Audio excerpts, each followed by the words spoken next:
Rose Byrne is the star of If I Had Legs, I'd Kick You. She plays Linda, a mom who's struggling to keep it all together. She's dealing with her child's mysterious but very serious illness that requires constant attention. Whatever. This isn't supposed to be what it's like. This isn't it. This can't be it. And I'm so pleased to say that Rose Byrne is with me now to talk about it. How are you? I'm very well. How are you? I'm well. Thanks for this film. Congratulations on it. Thank you. Thank you. I wish Mary Bronstein, the writer-director of the film, unfortunately isn't well, so she couldn't come to the festival. But she's really usually my partner in crime when I'm doing all these interviews. Too bad, Rose. I know. I feel a little untethered.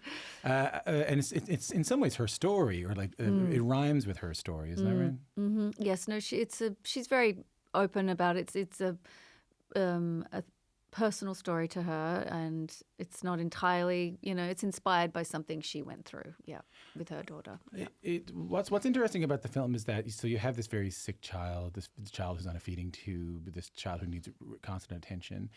You never see them. You never see their face. You never see the child. Instead, the camera for the majority of the movie is in extreme sort of close-up of you, of her mom dealing with it. How was that for you? How was having the camera? How close was the camera, and how was that as an actor?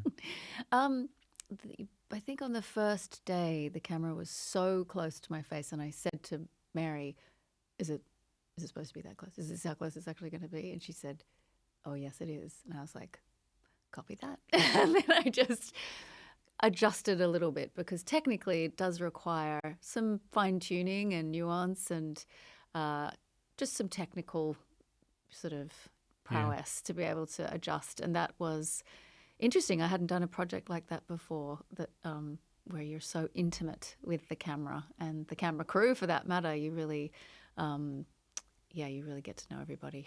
But I imagine I'm sure the intimate details of the crew. Yeah. I imagine a test as an actor to be so to have that trained on you the entire time, and for the audience only to see you. Yeah, it's a process of disassociating acting in many ways, and also being entirely present, because your acting's reacting. You're with the other actor or whomever if you're not with the actor, with the sort of inner thoughts of the character, and then that sort of a power to disassociate from obviously the technical aspect, but also to be hyper aware of it at the same time. So it's a delicate kind of balance on the edges that you're doing. Is there an emotional cost? And I'm hesitant to ask that, because I know I've read interviews with you where you're kind of like, hey, it's acting. If the script's good, I can act. But I can imagine when you're playing someone like a mother who's going through all this incredible stress over and over and over and over again, and has to embody that for so long. Is there an emotional cost to that at the end of the day? Is there something you had to do to wind down? Just drugs and alcohol. Oh, good. So same as everybody. Same as me after this interview. And that's okay. Yeah, man. Do you have any now? Listen. Really? We had such a great rehearsal process, Mary Bronstein and I, where we got to just sit at a table for a month and literally 3 days a week and just go over every single line of dialogue in the script. And we would go off track and talk about personal things and share things. It was very intimate and candid, but I felt so prepared. It was like preparing for a play. It was wonderful. So when we actually got there, I was able to very much jump off, and then you have to throw it all away. You're in the moment. You're doing the scene. There's chaos. There's things that come up. But Mary was always very protective of the performance and protective of me, and keeping me away from any dramas that happen on film sets, especially independent film, when there's struggles or money or bad weather or whatever may come up. And she was always extremely protective of what we had to do with Linda, because of the performance is the movie in that sense. You're really behind. It's entirely her perspective. It's purely, and in that sense, you're also not sure what's real and what's not. Yeah. And she plays with those ideas in the movie of sort of the surreal kind of concepts that are in there, and sort of the fringes of your consciousness that she's sort of teasing. And how did you feel at the end of the day? My adrenaline was so high. I just did not want to fuck it up. The stakes were so high, the story was so personal, and reading that script, I just was like, oh my God, she set the page on fire writing this movie, like nothing I'd ever read before. So my adrenaline got me through, and I think at the end was when I felt grief and a little bereft and a little worried and is it okay? But I felt everything I was holding on and holding up. It came crashing A little bit. Yeah. I think even just your adrenaline comes crashing down. Mary's story, and she's very candid about that. And I've read interviews with you where you say, you don't dredge up personal experiences to play a part if the script is good. But is that the case here? Did you draw on anything to play this woman, this mom trying to keep it all together? I think once you become a mother, it's in there, even subconsciously, like all of the responsibility, all of the sort of the greatest joy and the greatest challenge, all the cliches, right? Without getting too corny of motherhood, and you yourself are a recent parent, you were saying. Yeah. I'm sort of asking educationally too, to be honest. Yeah. I feel that it's all in there in you on a cellular level once you have children. Like, I'm at work, but as soon as I'm off the set, I'm thinking about that and what they're doing and this and that, and you're constantly, kind of that cliche of juggling all things. All working parents do it. And the way the deep, it's almost a trauma once you become a parent too, because the life, you're like going to another planet, and no one sort of really, we're just telling, no one really tells you that either. Once you have a child, it's that grief you sort of are simultaneously going through with the joy. And this experience that Linda's going through, and Mary speaks to this really eloquently, is it's like 99% of parents are not going to have this experience. So in a way, it's such a specific thing that's happening to this woman and her child. But the trauma of what it is, I think, is universal. Whether it is a sick parent or a sick child or a sick parent or a crisis with a friend or whatever trauma we've all had. Mary describes it really beautifully in that, like, you think about the worst thing that ever happened to you, ever in your life, the most traumatic, emotional, wrenching thing, and then you think about the worst thing that's happened to you today. Maybe the lid on your yogurt didn't rip and you exploded on your clothing, and it's sort of like I know you looked yogurt. I thought you said yoga. Oh yeah. I thought she looked at me and thought there's a fellow who does yoga for sure. Okay, so the worst thing that's ever happened. The worst thing that happened to you in your life, and the worst thing that's happened to you today, and the film is sort of exploring both of those ideas at once with Linda, of like the most traumatic thing you're going through and also like the tiniest irritation day to day that's also making your day a challenge. A lot to take on as an actor. It is, but also a rich gift too, like a joy to be able to do that and to have that challenge as well. And you've been at it how long now? Too long. How long do you think? Too long. How long? I mean, I started my first job in Australia, I was 13.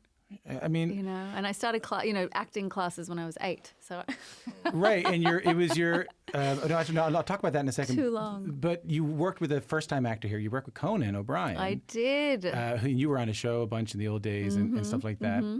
So we were talking about this before you came in, and I was saying that I'm not sort of surprised when Rose Byrne is in anything. Now, here's what I mean by that. I mean that. Oh God, here she is again. Yeah, I know. That's what I meant. I know that's what. I mean, I don't label you as a dramatic actor or as a comedic actor. When you are in things, I feel like you can sort of transcend all of that stuff. And I just see you as an actor, right? There's not many people like that. De Niro's kind of like that. There's a few people like that, right? But with Conan O'Brien, and this is his first debut feature role. This is his first role in a film. I think he did a cameo in a couple. He only does one thing. He's done comedy his entire life. He's done self-deprecating comedy his entire life. How was being in those scenes with him when he had to step outside of his comfort zone, be a dramatic actor? Maybe I have another question, but maybe I'll stop there. What did you notice? Did you give him any advice? Did you? He also, Mary really prepared him. She went out to LA. They went through the script. They had a rehearsal process. They prepped. We got to do, I think, a few Zooms, if I'm correct, of reading the scenes. She was really prepared, Mary. She pushed this movie up single-handedly uphill, and every beat in this movie is crucial. And she's so intuitive with her casting. She had this idea for Conan, which she can speak to more specifically. And his enthusiasm, his like kind of radical willingness to just dive in and have me scream and yell at him and abuse him in these scenes. Yeah, like what did you notice? You've been at it for a while. What did you notice about him? The therapy scenes were really challenging. Yeah, I should say he plays you're a therapist and he plays your therapist. He plays my therapist. They were wildly intimate, and he and I, he luckily has a great warmth about him, Conan, and obviously a great ability to laugh at himself. But he was able to, what am I trying to say? It's almost a bait and switch with the audience because you see him and you're like, wait, what? And then you have to totally recalibrate and go, oh, that's not what I'm getting. I'm not going to get this from that performance. And he intuitively could do that. And he knew how to do that. And Mary knew that he could do that, more importantly. It might be a bit of a stretch, but I think about stuff like the beginner's mind. Like, I often wonder in this job, what would it be like to do it all over again? Or when I hear someone doing it for the first time, and you've been acting for so long, did you notice anything about him where you were like, oh yeah, this is a first time actor. Oh, that's so beautiful that he thinks that way or he does that as a, That's a great question because I didn't. Oh, He yeah. was very natural. It felt very natural. It never felt performative. It didn't feel, and yet it was also performative because it wasn't him, and it definitely wasn't the Conan. And it made me realize the Conan he's playing is a character. That's not really him. It's elements of him, but it's not the Conan you would have dinner with or the Conan that I had coffee with, And so that in itself is a performance, and this is another facet of that he could do. And he has a richness about him, in his. He's so wildly intelligent too, he could relate to the sort of concepts of therapy that she was bringing to the script and to these scenes, and and a lot of it was my character really, misbehaving in a lot of those scenes. I mean, they're both misbehaving. He's a terrible therapist, and she's a terrible patient, and also a terrible therapist herself. There's a lot of layers going on. 13. You were 13. Just a child. The story I heard when I was doing research on you is that you were very shy, and it was your sister who got you into doing it. Is that right? Yes, I was very shy. I'm one of 4 kids. I'm the youngest. And my sister's actually her best friend, Rosie Fisher. She encouraged me to go to the Australian Theatre for Young People, which is a youth theatre program in Australia, a fantastic program that's still there, ATYP. And I went there, and I was 8, and I just loved it. And I ended up going for 15 years I went there, and that's how I got cast in a film in Australia, and then went on to TV jobs. And are you still shy? Yeah. I say that I am, yeah, and I do this job, I know. There's someone said to me once that there's 2 types of actors. There are actors that want to be hiding, and actors who want to be seen.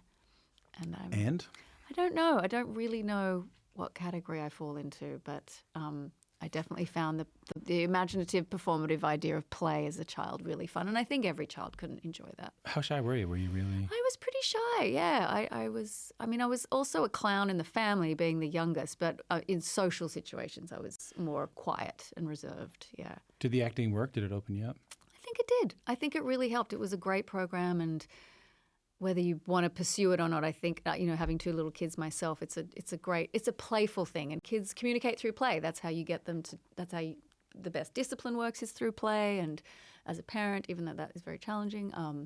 So this is, I think it's a great fun thing for a child. It did the thing, without knowing it did the thing. I think, and the fact that I wanted to go back, I just went back and back, and I just loved it, You said you were 13, Dallas Doll, you were cast in roles then. Then I love this story when I was reading about you and Heath Ledger helping each other out. Yeah. The story that I understand is that, so you guys were in Two Hands together. I got a new job, and you could say I'm moving on. Yeah, what are you doing? Everyone down, there's a fucking hold up! I'm Open your drawer! Open your fucking drawer! All of you, open your drawers! I'm working for a guy, just doing odd jobs here and there. The late Heath Ledger, by the way, there's a sense that I get when he's in America and you come to America, that you're both looking out for one another. What was behind that? What made you both feel this urge to each other to succeed? Do you know what I'm saying? I think when you're in the film Two Hands was a great success at home. It didn't really translate internationally, but you sort of bond at that age when we were both just kids. We were 18, and Heath had a generosity of spirit that was really pretty unparalleled. He just would help everybody and anyone who would come over. And I think perhaps like Canadians, Australians are quick to bond. We're a smaller population and an even smaller population of actors. So when you're in these new foreign places like Los Angeles, you tend to Stick together. Yeah. And we really did. Yeah, we really did. He was he was always so helpful and got me in for all of his movies and auditions and, You must have been so proud of him when he saw it all take off. Yeah, he always had a specific idea. He could easily have been pigeonholed. I remember him turning down a lot of TV stuff. And back really when we were really young, and he was starting out and he was really striving to use the creative vision he had for his career, I think was pretty intuitive and strong. And it's hard to have that when other people want you to do other stuff. Yeah, and he was this heartthrob. I understand it. Yeah, he's a heartthrob. Yeah. He wanted a different career. As I know all about it. Hey, don't laugh too much, for God's sake. Stop it. I get it. All the yoga you do. Yeah, of course, and the yogurt I drink. What was the dream for yourself then when you landed in America? What was the dream for yourself as an actor? I was pretty naive. I mean, it was, it was definitely a whirlwind going to Los Angeles and the business side of things and the scale of stuff over there compared to Australia. It's a lot. Definitely an adjustment, and it took me years to have more confidence over there of figuring out the place. It's a strange city. It's so big, and it's like the Wild West. So it was not almost those first early years weren't my most comfortable for sure. Really? No, for sure. No, when I booked a show called Damages, which shot in New York, that was a real turning point because I really loved New York, and I had studied there as a young actress, and I loved the city. I felt that was a better fit for me. I mean, Damages is interesting too because if you're feeling uncomfortable and you're feeling out of place and you're feeling like you don't belong, and I mean this generously, you had to work with Glenn Close in that, who is a very pretty formidable. I read that the quote I read online was that. It said you had to play someone intimidated by her, yes. And you didn't find it that hard because you were kind of feeling that way in real life. Is that right? I think that's pretty correct. Yes, the dynamic of the characters was not hard to reach. It was my own initiative. I thought we should follow. Thought? Who told you to think? You are in this office to wait for instructions. You don't have license to think. But funnily enough, we became really good friends, and Glenn's still a really good friend, and the show was a lot of fun and kind of ahead of its time in many ways. We premiered the same year as Mad Men, so it was right at the beginning. Obviously Sopranos had set the bar, and 6 Feet Under and Oz and stuff at HBO, but it was that first wave of cable drama, and now obviously we're just... there's so much choice for cable TV, prestige drama, but we were right at the beginning of that. Was the Star Wars role before that? Yes, I was so young. That was 20 years old. I've heard 21. I did hear that you do remember your line from it was Star Wars Episode 2, Attack of the Clones? Yes, what was my line? It's not me, milady. That's right. What if you don't get back to the capital or something? Yeah, it's not me, milady. I'm worried about you. What if they realize you've left the capital? And what happens if they do realize that? What's going to happen? They say it was the most important role in the whole film. And I agree. I agree. How was being on that big Hollywood set? It was fun. It was fun because there were so many Australians because it was shot in Sydney, obviously. So, my boyfriend at the time was the stunt double for Ewan. And, it was, so many people were doing crazy parts as extras, wearing big fake alien heads. And old friends were there. It was very fun. And Natalie was great and she really fun. And we became friendly. And and my part was so small. So I was... I felt, and I think I had, that age when you're so young, you're a little bit cocky. And I was like, this is great. It's not me, milady. Yeah. I'm worried about you. What if they realize you've left the capital? What's going to happen? I don't know. Did she leave the capital? I forgot. No spoilers. So I want to talk to you about Bridesmaids. I'm sorry for making fun of your shoes behind your back. What's wrong with my shoes? They're really ugly. I'm sorry for having violent fantasies about you. What? And I'm so sorry that you're so socially awkward and tense and uncomfortable in your own skin. This is not an apology. This was a chance for you to show a different side of yourself outside of Damages. What I wanted to say about you first, and I said this to Maya Rudolph when she came on too, is what a meaningful movie that ended up becoming in addition to, because there's a lot to be said that it was a really funny movie. I think about, and other people have told me this story, but I think about my wife. She told me that it's her bad day movie. Aww. When she's having a really, really rough day, she'll watch Bridesmaids. I love that. And I said, I'll come home from work, and if I walk in and the laptop is open, and Bridesmaids is on, I kind of know, like, okay, something went down. And I told that story, and Vanessa, she agreed with it, and a bunch of people in the office. And after I told that story with my to my root up, I got notes from people saying, yeah, like Bridesmaids became sort of a therapy movie for me. I love that. Have you heard? Have people told you what that movie meant to them? It is a beloved film. I can't believe it's so long ago now. We have done it, and at the time it was many things. I'd only done one comedy. I'd done Get Him to the Greek, where I played a supporting part opposite Russell Brand and Jonah Hill, and so this was a way bigger stretch for me. It was a bigger part, and with these incredible comedic actresses, Maya, Kristen, Melissa, Wendy, Ellie, and so on. And so when people still approach me about it, I think I just love it. I think it's cherished. It's a cherished experience myself creatively. Why do you think it means so much to people, though? I don't know. It's like lightning in a bottle. Comedy's so hard. And I mean, making a good movie is like lightning in a bottle. When you are a part of something that can become a cherished experience or something you return to again and again and again and again, it's truly a gift. Yeah. I did hear that you had a friend who you based the character on, who sort of realized it when she saw it. Can you tell that story? I was inspired by a girlfriend of mine, with certain mannerisms and things. Tell me.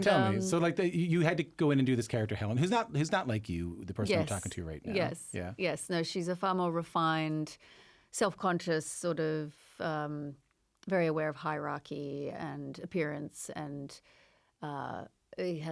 comes from a different place than me, Rose, or whatever. And I have a friend who I love, but we're very different. And I was absolutely inspired by her kind of mannerisms and her way of moving through the world. And it was almost subconscious, to be honest. And then when she saw the movie, she said, was that a little bit of me in there? I was like, no, well, maybe a little, I kind of brushed it off, but there was definitely some inspiration in there.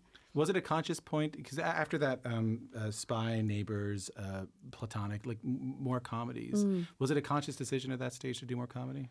I mean, isn't it sort of what comes your way, what doesn't come your way? I definitely love doing comedy. I think it's so hard. I think comedy is so subjective, whereas drama is really, it can be more universal. Something that's sad is usually just subjectively very sad to people. And then something that's funny is a lot harder to pin down from what you would think would be funny and what I would think would be funny.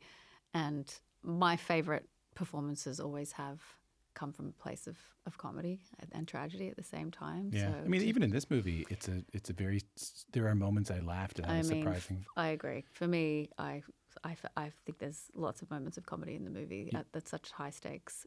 Yeah. Do you feel that in the moment? Like they have these, their walls are falling down and the kid is sick. Oh yeah, I mean, I'm always looking for a joke. I'm always like, I'm trying, and like I say, I think a performance really, when there's humor in there, it just comes alive. When you say it sort of depends on what comes my way, I understand that, but also I know you're at a stage now as an actor where it's things are coming. You can be a little pickier and choosier about what comes your way. With someone who has done so many different things as you have, and like I said, it's kind of hard to pin you down. I'd love to know, and I'm curious to know, what are the important things you think about before you're taking on a role? Look, the boring things like, does this fit into my life with my children and my husband and those sorts of things, and then like that creative intuition of that thing inside of you that is a little bit the space you can't quite describe, but that is drawn to doing it. And it could be a tiny part in something, but it's that intuitive pull that I have that I try to always hold on to. What does that mean? I think it's a little bit indescribable, but it's like an intuition around the material where you're either drawn to it or you're not. And that is something I've tried to, that can get a little muddied because you're pulled in one direction or the other, or people are encouraging you to do this or to relook at that. And when I haven't listened to that, I've made a mistake, I think. So you're getting a lot of attention for "If I Had Legs, I'd Kick You," which is a dangerous thing to say to an Australian because I know they'll go like, "Oh no, I'm not. Don't worry about it." But well, you're a Canadian. I know. Listen, you know the same thing. I know all about it. We're from the Commonwealth. I know all about it. God forbid we get too big for our boots. I know. Yeah. I know what you mean. Yeah. But that being said, you are getting a lot of attention for your acting in this one, and Thank you. Including the Oscar-y conversations around your acting. I'm thinking about you telling me about what's driving you is this creative urge.